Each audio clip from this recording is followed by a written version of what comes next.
Hey guys, this is the only power station you can open up without breaking a bunch of plastic. So let's open it up.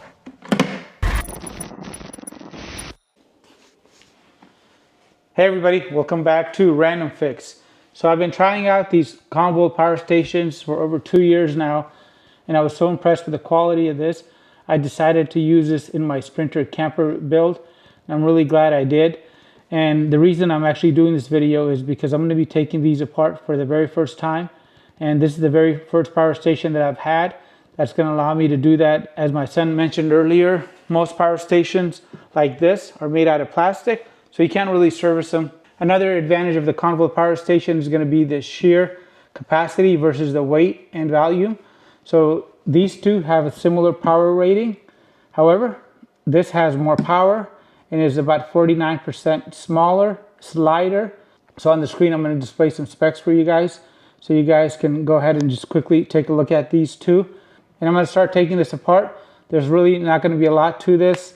It's a 4mm hex, and I got it hooked up to a little power tool. I'm going to wear some gloves. And in this video, I'm going to be talking about a lot of different subjects. So if you guys want to learn more about these power stations, don't worry, as you can check the links down below, as I have a review on this, and how I use them throughout my camper van and even my house. I think you guys are going to really like that. Now, let's go ahead and quickly get this all apart. If you guys are wondering why we're not filming this video in front of our van on a beautiful day, it's because the wind is so strong, my neighbor Wendy flew away.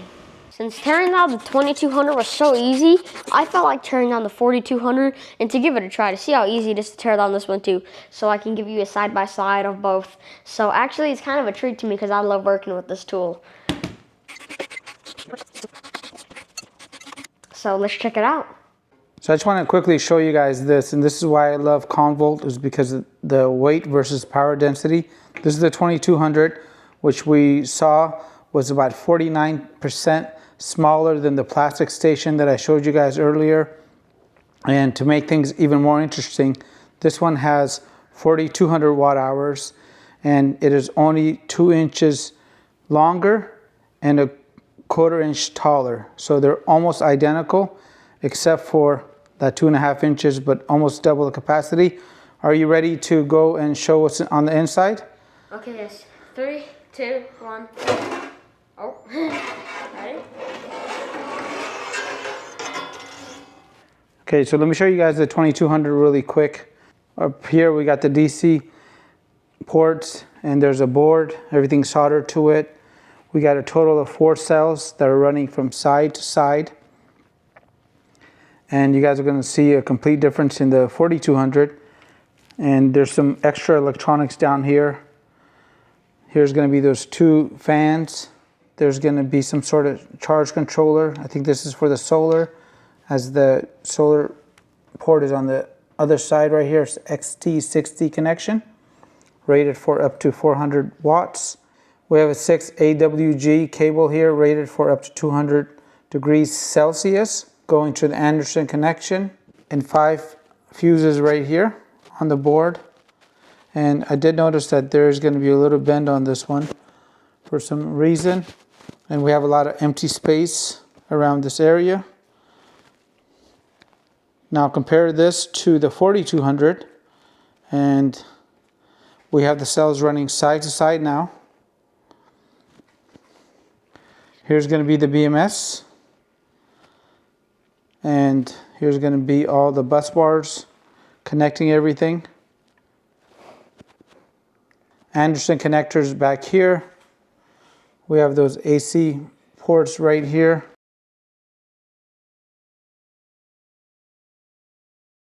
And this one looks like it has some extra heat sinks in the front section right here. So the orientation and layout of these is completely different. They've really filled this one up to the rim and almost made complete use of all the space. So this is quite impressive. And I'm going to keep my fingers out of here. And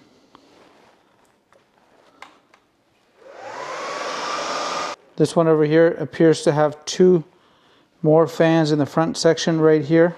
So the 4200 has a total of 4 fans. This has 2 fans, and that is pretty impressive. They've done a great job with packing all that power into the batteries. Okay, so what I have noticed is this exact board right here on the 2200 is actually just vertical here on the 4200. We have the fuses right over here, right here. For on this board, basically where the fuses would be is right here, which on the 4200 is going to be facing towards the top. So we got the inverter down here, and it looks like the 4 cells here are running in series, and we can quickly do a voltage check. 3.29 volts. Okay, they definitely have squeezed in a lot of electronics and power into these power stations. Guys, I have a pro tip for putting the shell on the 4200. Whenever you're putting the shell on, first you want to put the screws in, but don't tighten them too much to where you can't move the shell anymore, because you need some wiggle room to put the other screws in on the other side. After you do the first step of putting all the screws in, then you can tighten all the screws. Right now, I'm doing step 2, tightening all the screws.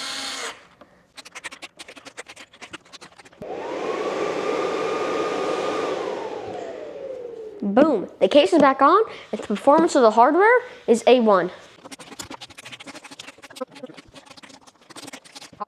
Hopefully you guys have enjoyed this quick teardown of the Comvolt 42 and 4400. I do want to thank this guy for going through and showing us both, as he did all the work. And to be honest with you guys, I have no idea what all these different electronics in here do, and I want to keep it that way. That's why I'm glad I got a good power station from Comvolt. I don't have to worry about it, as they built a great solid unit that has not disappointed me for the last 2 years. And I'm going to continue to use them. So they're great for your camper vans, RVs. If you have an off-grid cabin, this is a perfect solution. And what I love about these 2 units is the fact that they're both are compatible with the Magic modules from Comvolt. And if you guys don't know what that is, don't worry. I'll leave you guys a little video right here where you guys can see the Magic modules in action and how you can wire up a camper RV within an hour. And they allow you to basically control everything without having to worry about independent relays, switches, breakers, as it handles it all, just like these power stations do. They handle the inverter, the batteries, solar charging, and also all-weather protection. If you guys want to learn more about the Comvolt ecosystem, I will leave you guys a playlist where this guy's head is, and you guys can check that out for yourself. I do have some exclusive coupon codes, which you guys will find a link to down below. And if there's anything that I've forgotten in this video, please let me know what it is, and I'll do my best to incorporate it into another video. As always, make it a great day, and thanks again.